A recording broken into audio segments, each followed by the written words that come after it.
Hello guys नमस्ते welcome to my new video र आजको भिडियोमा चाहिँ म कुरा गर्न गइरहेको छु साउथ कोरियामा स्टुडेन्टले हाई कोरिया आइडीबाट वर्क पर्मिट कसरी बनाउने भिजा कसरी थप्ने र आफ्नो घरको एड्रेस कसरी चेन्ज गर्ने घरमै बसी बसी भन्ने विषयमा चाहिँ यो भिडियो बनाउँदैछु।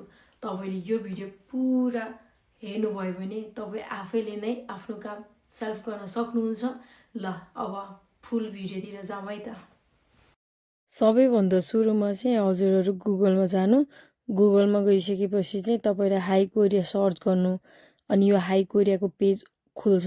त्यसपछि त्यसमा क्लिक गरिसकेपछि तपाईँले लगइन गर्नुपर्ने हुन्छ। यहाँ कोरियन अनि इङ्ग्लिस बोथमा तपाईँले लगइन गर्न सक्नुहुन्छ। त्यसपछि यदि तपाईँको आइडी छैन भने क्रिएट गर्न सक्नुहुन्छ। यदि आइडी बिर्सिनु भएको छ भने फाइन्ड माई आइडी पनि गर्न सक्नुहुन्छ। र यहाँ चाहिँ आफ्नो आइडी पासवर्ड हानेर लगइन गर्नु। लगइन गरिसकेपछि अब तपाईँले यहाँबाट विभिन्न कुराहरूको इन्फर्मेसन चाहिँ कलेक्ट गर्न सक्नुहुन्छ। बेसिकली हामीलाई चाहिने भनेको चाहिँ अनलाइन एप्लाई कसरी गर्ने भन्ने कुरा हो। तपाईँले यहाँ साइडमा देख्नुपर्छ पेटिसन एप्लिकेसन। यहाँ क्लिक गरिसकेपछि यी एप्लिकेसन र रिजर्भ भिजिट देखाउँछ। तपाईँले डेट बुक गर्ने भने रिजर्भ भिजिटबाट जान सक्नुहुन्छ। तपाईँले अनलाइन एप्लाई भिजा एप्लाईहरू गर्ने हो भने चाहिँ तपाईँले यी एप्लिकेसनमा चाहिँ क्लिक गर्नुपर्ने छ। यहाँ तपाईँले देख्न सक्नुहुन्छ गाइडहरू पनि गरेको छ। तपाईँले यहाँबाट जस तपाईँले यो पेजमा गइसकेपछि चाहिँ तपाईँलाई सबै कुराहरूको चाहिँ नलेजहरू हुन्छ।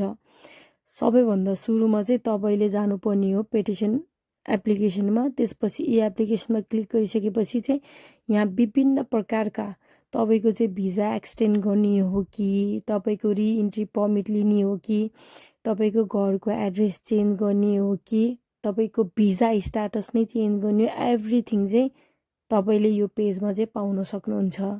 भिजा थप्नको लागि चाहिँ हजुरले यो अप्सनमा चाहिँ चेक गरेर एग्रीमा क्लिक गरेर त्यहाँ नेक्स्ट अप्सन आउँछ। नेक्स्ट क्लिक गरिसकेपछि हजुरको आवश्यक पर्ने डकुमेन्टहरू चाहिँ एड गर्नु भनेर अप्सन खुलाएर लेखेको हुन्छ। हजुरले त्यही डकुमेन्टहरू चाहिँ सबमिट गरेर चाहिँ एप्लाई गर्न सक्नुहुन्छ।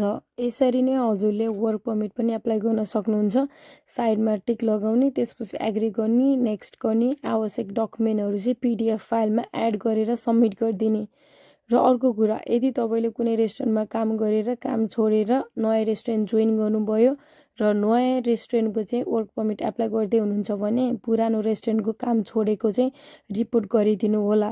र रिपोर्ट गर्नको लागि पनि तपाईँले सेम फर्मुला युज गर्दा हुन्छ। र अर्को भयो एड्रेस चेन्ज गर्ने।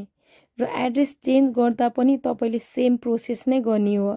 तपाईँले त्यहाँ दिएको एड्रेस चेन्जमा चाहिँ टिक लगाउने, त्यसपछि एग्री गर्ने, नेक्स्ट गरिदिने। तपाईँले त्यहाँ देख्न सक्नुहुन्छ यो चाहिँ मैले मेरो पर्सनल डिटेल्स भएको भएर ब्लर गरिदिएको छु। त्यहाँ माथि चाहिँ तपाईँको चाहिँ आफ्नो ओल्ड एड्रेसहरू आउँछ र तल न्यू एड्रेस आउँछ। न्यू एड्रेसमा चाहिँ तपाईँले कहिले चाहिँ एड्रेस चेन्ज गर्नुभएको हो र न्यू एड्रेस राख्ने सबमिट गर्ने चाहिँ ठाउँ आउँछ।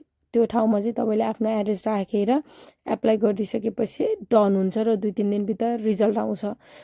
र त्यो रिजल्ट हेर्नको लागि चाहिँ हजुरले यही पेजमा बसेर माई पेज देख्नुभएको छ होला लगइनको साइडमा, त्यहाँ क्लिक गरिसकेपछि चाहिँ तपाईँले देख्नुहुन्छ यी एप्लिकेसन स्ट्याटस। त्यसमा क्लिक गरिसकेपछि तपाईँले अहिलेसम्म अनलाइनबाट के एप्लाई गर्नुभएको छ, त्यो ग्रान्ट भएको छ कि रिजेक्ट भएको छ, तपाईँले यहीँबाट नै देख्न सक्नुहुन्छ। मैले हालसाल 3वटा कुरामा एप्लाई गरेको थिएँ। जुन कुरा चाहिँ मेरो ग्रान्ट भएको छ, एक्सेप्ट भएको छ, जस्तै मेरो चाहिँ वर्क पर्मिटको, मेरो चाहिँ अनलाइन भिजा अनि मैले चाहिँ एड्रेस चेन्ज गरेको थिएँ। यो सबै मैले अनलाइन घरमै बसेर गरेको थिएँ। र यो चाहिँ सबै तपाईँले यही हाई कोरियाबाट नै घरमा बसी बसी गर्न सक्नुहुन्छ। भिडियो पुरा हेरिदिनु भएकोमा धेरै धेरै धेरै धेरै थ्याङ्क यू।